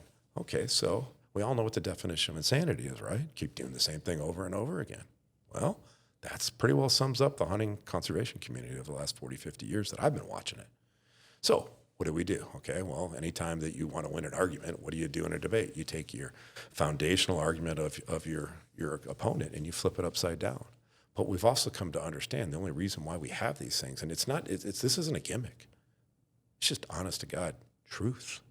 The truth is, without that value can also be, you can literally look at that value and it can become a whole bunch of different things for different people. So in Africa, when I did Killing the Shepherd, the value of that natural resource with people coming and utilizing it in a sustainable way allows for people to have a job, be able to buy food.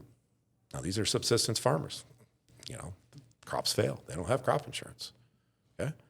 And they don't have governments that can help them out. There is no UN, there's no NGOs, there's no UNICEF there in these remote parts of Africa. And remember, Africa is a huge continent. You can take all of North and South America in it, most of Europe and India, and stick it inside the place. So these people are geographically remote. They're trying to make a go, and they have big families just like our families had that were farming subsistence here in this continent back in the day. So you got 8 or 9 mouths to feed. The crops fail. What do you do? Got wildlife, right? Let's utilize the wildlife. Okay, well, we figured out this continent, it's a finite resource. Eventually it's gone. Okay, now you still got 8 or 9 mouths to feed. What do you do? If you have a daughter who's 12 or 13, she's reached puberty, it's perfectly acceptable to sell her as a second or third wife for 30 bags of corn. So when you want to devalue the natural resources of these rural Africans by having a hunting trophy import ban, I mean, I sat and talked with in Westminster in the House of Lords. I said, that's fine, great. I want to come back with a brand from Montana that says you guys are a bunch of pedophile enablers, child bride creators. The law of unintended consequences. Now, what is the positive outcome of this? When you create that value, not only can these people see a good paying job to be able to buy food, so they're not reliant on those subsistence crops or that wildlife resource, but now they can get an education because now there's money in the system to be able to pay for schools. Now they can have access to health care. Well, guess what? We run entire presidential elections on those 3 platforms: a good paying job, access to health care, and an opportunity to get an education. It's our basic human right, right? That's how we look at it. And with the fact that we have less and less resources and we've got to be better at taking care of them, then we have to make sure that that value is about our human rights, whether it be a rancher in Montana, that the money they get from utilizing the wildlife, whether they have block management or they have become outfitters or they lease their land or charge people a trespass fee, that money comes in may be the difference between the black and the red. It may allow them to take mama on a vacation so they don't get divorced after 5-6 generations on the land. In Africa, we talked about that. In Europe, these guys that are working on these sporting estates, the hunting there that they do there, that pays for them to have a home. They get a home as part of their job. It allows their kids to go to school. And without that resource, the landowner's not going to continue to subsidize, which they have to do because the government doesn't give any money to subsidize conservation. So again, if the resource has a value and we use it right, you can directly look at that resource and say, you know what, at the end of the day, it's about human rights, not animal rights. And if we don't have people taking care of it, it's all going to go the way of the dodo bird. And we got thousands of years of history with all kinds of examples of us mucking things up. So let's get into the 501c3, your nonprofit that is responsible for funding. This is now the 3rd film in a trilogy of films. Can you talk about that trilogy and sort of the origins of this nonprofit? Yeah, obviously we saw that there was this huge disconnect. I mean, I used to, for about 7 years, I had an outdoor television show called Eye of the Hunter on NBC Sports, and it was all about the adventure and the experience of being with friends and in the outdoors. The adventure of the hunt, and where the hunter, this modern conservation, really what the responsibilities were. So there's always a segment about the wildlife species and how hunting comes into that and that modern conservation.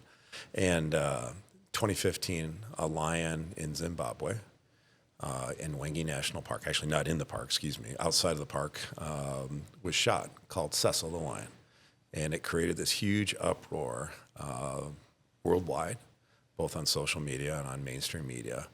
And, it's kind of the first time in the modern technological age where all kinds of people could get all this information. Of course, a lot of it was weaponized. And I had this show that we had an agreement to be on NBC Sports, which, NBC Sports at the time, it was about 105 million TV households had it available every night. Based on my Nielsen overnights, I ended up on Monday nights against Monday Night Football at 9 p.m. I had probably the largest audience on NBC Sports, and by virtue of the fact it was by far the largest audience of any field sports show in the world. We had an agreement to be on through 2018. We do a contract every year, and my wife and I were in Switzerland working on an incredible story about the alpine ibex that have been brought back from the brink of extinction because of hunting, and they've got ibex everywhere in the Alps now. And I got a phone call from New York, from NBC. They say, "Hey, we love you, but we're not bringing you back next year." I'm like, "Well, what do you mean?" "Well, we're not bringing back any field sports. It's nothing to do with you, but we're done." Because of that. No, they didn't say that, but that's what it was, reading the tea leaves. And it was real disappointing. I mean, we had an entire season in the can. And of course, we built up a really good model, and it was very successful. It was a great business. It was not a hobby. I don't film my wife. My wife didn't film me. I mean, this is professional filmmaking. It was all done first person, present tense. And it was an incredible story. It's like watching little mini movies every Monday night. And we had to figure out what the heck we were going to do because it was really important. And of course, like I said, I've got a long career of being very successful in the film. That wasn't the only business that we do. Of course, very successful in doing film productions and, for Fortune 500 corporations and major. I haven't done a Super Bowl commercial, but I've done a lot of really cool commercials in my life and been very blessed to have some great opportunities. So my life wasn't contingent on the show, but it didn't make a lot of sense to me. And as I mentioned, I've had this long history of being in the outdoors, my father being an outdoor communicator, and myself also. I couldn't figure it out. So I sat down and started doing some research. And I researched, just trying to figure out why this perception around modern conservation was so negative. And I ended up doing a presentation in August of 2016 in front of about 80 or 90 outdoor hunting conservation organizations. So, your sheep, your elk, your safari people, and all these folks out there, hunters and guides and outfitters. And it was a real eye-opener for these people because at the end of the day, like I said earlier, when you're holding that dead animal in your hands, the proverbial grip and grin, and a little bit of blood coming off the animal, and you're sitting there with a smile. I mean, you don't look like anything other than a terrorist to this broader public. And then I looked at we know the largest search engine in the world is Google, right? Well, the largest search engine for millennials, which is now the largest group of age group we have in the United States now, is YouTube. So I went down and started searching through the search bar. I typed in animal kill shots. And page after page after page of videos of animals being killed by humans. And I have to be real honest with you, it brought me to tears. I mean, it was unbelievable. And it's not why I hunt. It's not how I was taught to hunt, but that's what the public sees. Now, we talked about that thing about real estate agents. Well, 5% of the hunters out there put out 95% of, I almost say BS. It's just we have this model of hey, everybody wants to get paid to be. My dad used to joke about this. Everybody thinks that, I have this great career. I get paid to go hunting and fishing all the time as an outdoor writer. Back when you had real outdoor writers in your major newspapers, which we don't have anymore, in real journalism. And, at the end of the day, my dad always said, once you add up all the time I did researching and interviews and writing, and he said, I'd be lucky to spend 10% of my time actually in the field, let alone hunting and fishing.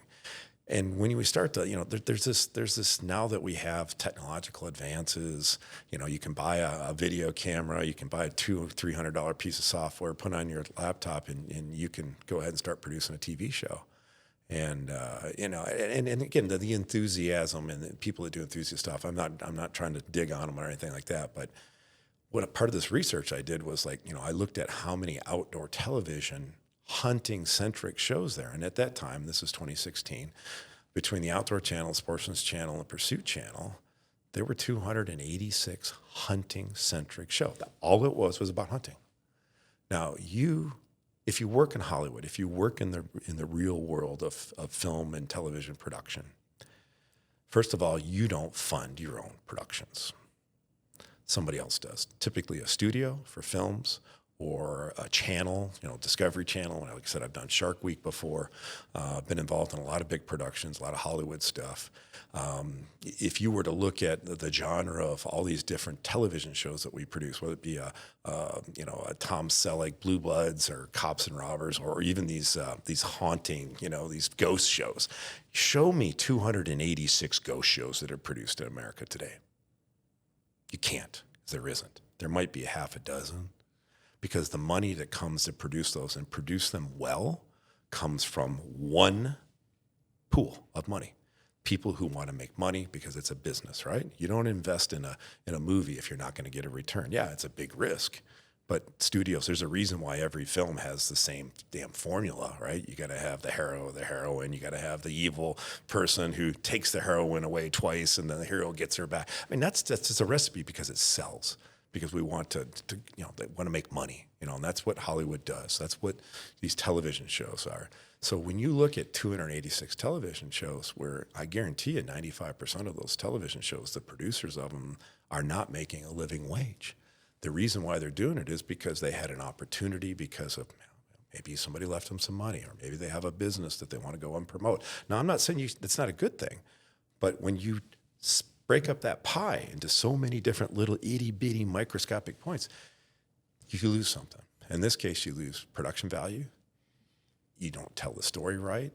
And then you have a tendency when it's all about, say, record books, how many times I did this search on there on outdoor television host and poaching and game violations.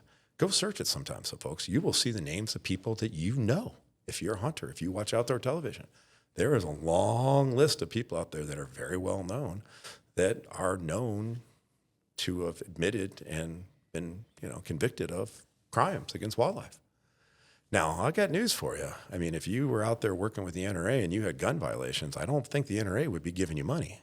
So this is what prompted you to start? Well, it was part of this, because this is part of this whole thing. I'm looking at this thing going, hey, wait a minute here. We have this huge disconnect. And, you've got people out there claiming to be, these great people that are caring about the resource and doing hunting. I have no doubt that that's what they're doing. But to get there, you've got this mentality now where the barrier of entry has gotten to be so low, and that you've got people out there that really have no business doing this stuff. But then the motivation is, hey, how do I get more sponsors on? Of course, it's a pay-to-play deal.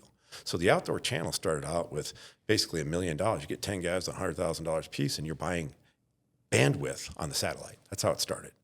So, okay, we're going to do this. We're going to call it the Outdoor Channel. I mean, you and I could go ahead and put the money together, and we could do the same thing. Okay, we're going to call it the Bill and Tom's Excellent Adventures or whatever. But you can do that, and of course that motivation. Everybody wants to get paid to go hunting. There's this dream, right? Nothing wrong with that, but we have to be careful, folks, because at the end of the day, what we put out there, again, we talked about hunting is a privilege. It's not a right. And so when you put a bunch of really bad stuff out there, all of a sudden, people don't understand, and you have this disconnect, and the majority of the people, don't understand what you're doing, and you continually put that stuff out there, you're going to get in trouble. And that's where we are today. So we have this huge issue. So, okay, why do we have this? We talked about earlier about why we have this disconnect, where people get their food. And interesting enough, that connection to food still exists there, even though you can't go get it. Arby's, which is the fast food burger joints in America, every November they have a wild game burger. It's usually, because we can't get any wild game from here. It comes from a farm. Yeah, it might be duck, or it might be venison from New Zealand, where they farm red deer and sell that, lots of it. It sells out in 24 to 48 hours. People want to have that. They want to have that. You go to Africa, and bushmeat is $1 billion black market industry. Now, bushmeat is any kind of game. It could be primate, it could be an elephant, it could be kudu, whatever, that these people dry and they sell it, back in the cities. Matter of fact, during COVID, one of my daughters was big into soccer, and we had the UK soccer club come, and they brought these coaches to kind of teach our kids in Kalispell how to play soccer. And of course, during COVID, these guys would end up staying with families. And of course, at COVID, nobody wanted to have these guys there, all worried you're going to die or whatever. And so my wife jumped in, all three of you guys can stay at our house. Well, one of the kids was from Nigeria. And this kid, black kid from Nigeria, one of the coaches.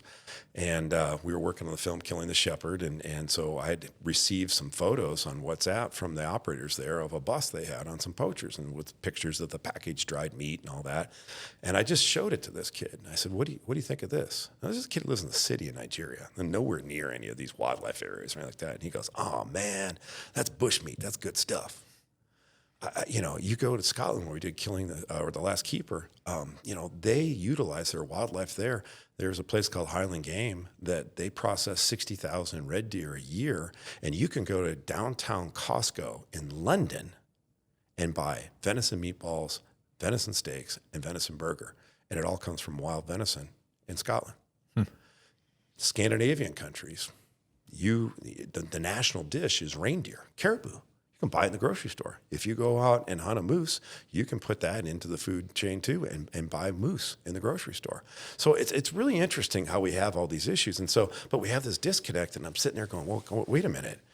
All this makes sense, but how do we get all this to come back together? Okay, well, again, we know through focus group research that you can't have the safari hunter guy or the NRA guy out there telling these people what's going on. I mean, it's dead on arrival. I mean, and even our wonderful wildlife NGOs, these groups that do an incredible job, laser focused on whatever species it is that they're trying to conserve and improve. And of course, that's the species they're going to hunt and kill, right? They look like a bunch of Elmer Fuds raising more rascally rabbits to go out and shoot and kill. That's the perception. And that's what the research showed me. And we did some very serious research across America about the perceptions around conservation, modern conservation, hunting, and just, who are the people they want to hear from? What are the messages they want to hear? Really, really cool stuff. And so what it allowed me to do is say, okay, wait a minute, we have a problem. Here's a solution. Here's how we can get to it. We made the first film in Zambia, Killing the Shepherd, and all of a sudden we're winning all these awards for human rights. I got to be honest with you. If you would have asked me 6 months before the film came out if I thought I was a human rights advocate, I would have laughed at you. But you know what? I'm not the smartest guy by any means, but I realized, hey, wait, this works. This means something. And as I delve more and more into it, again, like I said earlier before the break, without that value that wildlife provides, there's a lot of people out in this world that aren't going to realize their most basic human rights.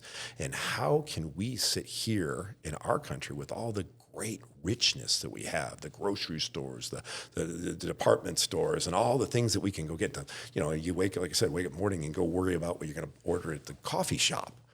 Yet you've got these people eking out a living, and we seem to think we can tell them how they need to manage their own sovereign resources. I mean, in Asian countries, we're now seeing community conservancies where, you have places in Tajikistan and Mongolia and Pakistan where they might have a tag to hunt one animal a year, like a markhor, which is like a goat species. And in that conservancy, the people all protect it and take care of it. And some hunter will come in and write a check, in some cases in excess of $200,000 just for the tag. And that money filters in there. And there's nothing else. And there's another aspect to this too. These are areas that people are really impoverished. And that money that comes in allows them all these, like we said, these human rights. But if they don't get that money, what's on the flip side? Well, what we're dealing with here throughout the world, terrorism. Where does terrorism breed itself? Where did they go recruit people? With impoverished people and very geographically. Look what Africa's going on. So you see it as your mission to bring a lot of these stories to life. 100%. Bring 100%. to the community. Yeah, and that's really what it comes down to, is there are great stories. I've got a dozen films on paper of places we want to go and people want to, and this is beyond me. Mm-hmm. We're trying to create a movement here. Okay, this isn't me trying to do whatever I think we need to do. I'm here to say to everyone, be a part of this. Be a part of this movement. Talk to people about the fact that we have a responsibility to be good stewards of the land, and that the people out there, I want to give them a voice, because they don't have a voice, these rural folks. And even if they do in today, because, you run around Africa, and I mean, you guys pop up and we're on a safari vehicle. We just got back from doing some photo safaris in Botswana and the Okavango Delta. We did some hunting in Zambia where we shot Killing the Shepherd. And, my kids got to see Africa the first time. And, the game scouts and the trackers and stuff are in the back of the truck, and they're popping out their phones and, oh yeah, can I friend you on Facebook? I mean, we're in the middle of the bush and there's cell phone service, and they're sitting there doing this. But my point is, these people need to have a voice, and if they can have that voice, it can't be overshadowed by people who don't understand what the law of unintended consequences are for these people. And it's the same story all over the world. My goal is to, I've got Hollywood filmmakers who want to work with us. As a matter of fact, I've been having conversations with one of the probably biggest Hollywood actors and his producer, not with him, with the actor, but with his producer and his wife, that are very interested in what we're doing and want to help. Because at the end of the day, this is so simple. This is about making sure that we leave this planet better than we found it. So do you already have your next project in mind? Yes, yeah. So the next project is we're just getting our pitch deck together. So basically, we have a business model for this whole thing. So this isn't just, hey, pie in the sky, we're asking for donations. Yeah, donations help us get things rolling and keep things going, and we need all the help we can get. How much does it cost to make one of these films? Well, so actually, since we, I've been doing this for a long time, most of the films that you'll see come out on National Geographic and so forth, those are in the millions of dollars. We're doing our stuff on the bottom end of the hundreds of thousands of dollars. Oh, wow. Less than $500,000. It doesn't feel that way when you watch the film. No, because I've got some great people that work with us that have done big multi-million-dollar productions. The cinematography is unbelievable in the Real Yellowstone. Well, it's just so beautiful. It's taken me 30-some years to figure out how to do this. And, I've been carrying a camera since I was 19. And when I first started editing, we actually started editing. And again, I was an old school, actually cutting film negative on a Steenbeck, a flatbed editor, along with Magstripe, which is the audio, and taping it together and then running it back there. I started that when I was real young, working for a production company right out of college. But I'm still trying to figure out with these newfangled cameras how to get my film into these digital cameras. There's no spot to stick in there. Maybe you can help me with that one of these days. But yeah, it's really... it's really important that people understand these stories, and these stories are incredible stories, and we need to have more people out there helping us make these films. They're not super expensive to produce, but there is this business model. Of course, we're trying to, we've moved in the world of Shopify. We're trying to get everything set up. We're building a store. We're putting products in the store. Like I said, we make films, we make the books, we write the books, and all the different iterations of those things. One of the other cool things is we always try to find something interesting in each place that we do a film. So in Africa, where we did Killing the Shepherd, I saw a pile of wire snares that the Game Scouts had brought out. Wire snares, an indiscriminate, just evil thing. And people, these poachers will put these out along waterways because everything has to come to drink. And they'll put these things out there, and they're just indiscriminate killers. So when an antelope species comes into it, say if it's a male antelope, they'll have horns, and it'll come in there. When that wire starts to go over its head, it usually will hit the horns, and it'll make a sound that's very unnatural. And almost always they'll back up out of it.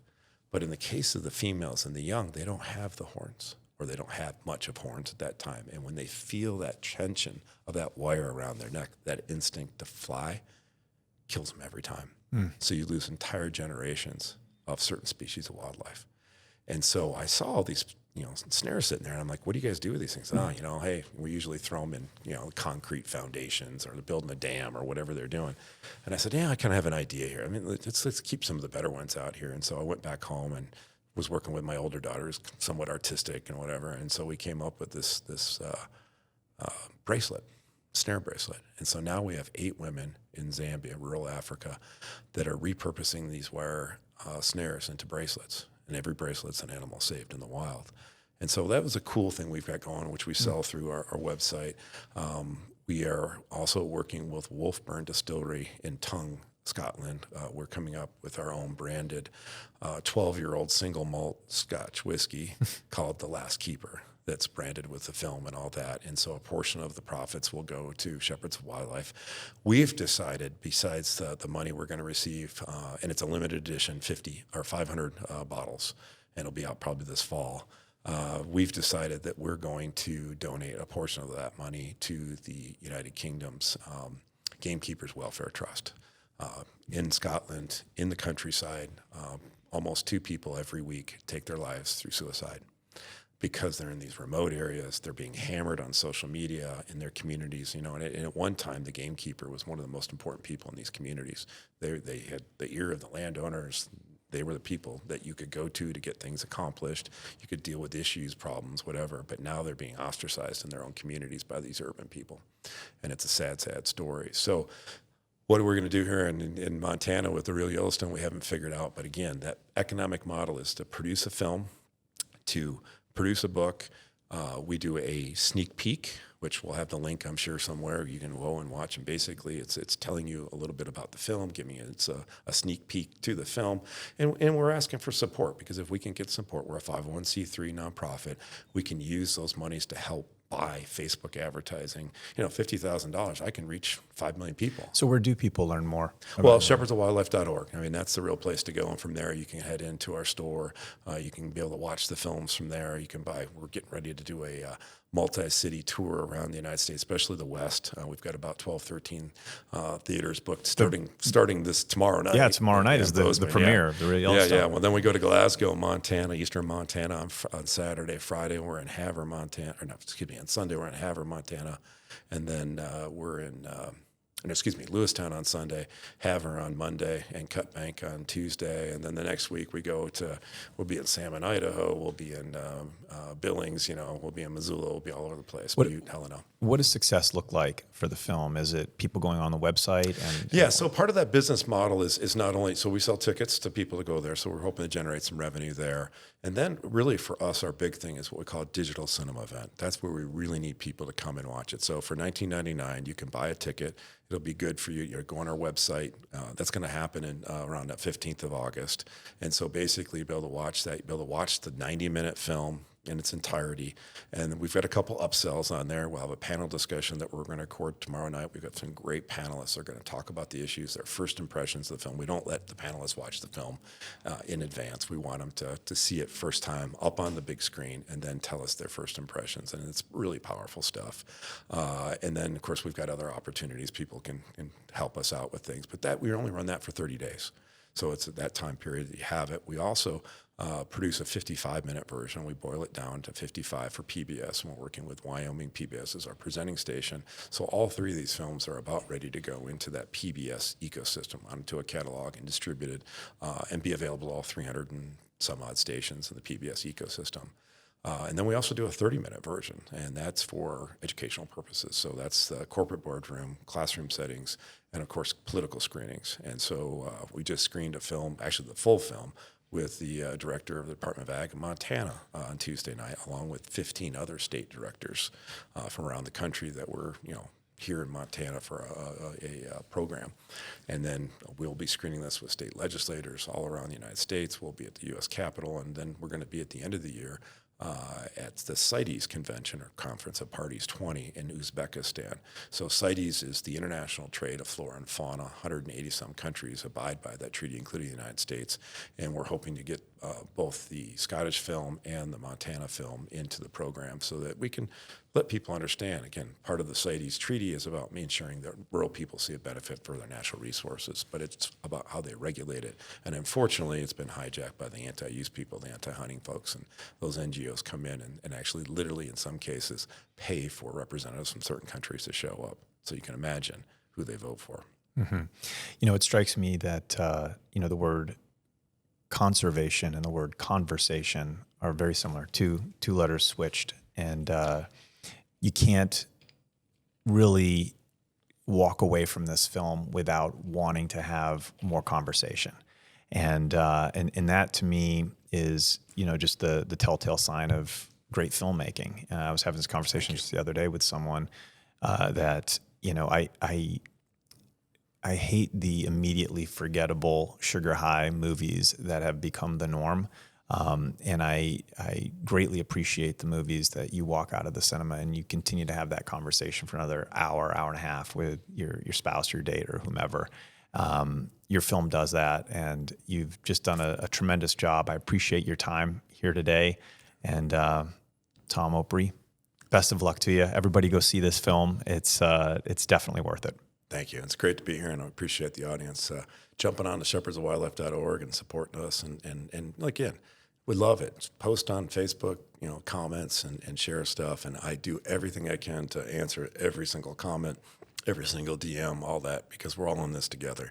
And I think we want to leave the planet better than we found it. And that's my goal. Yeah, it's great. Jump all over social media with this film.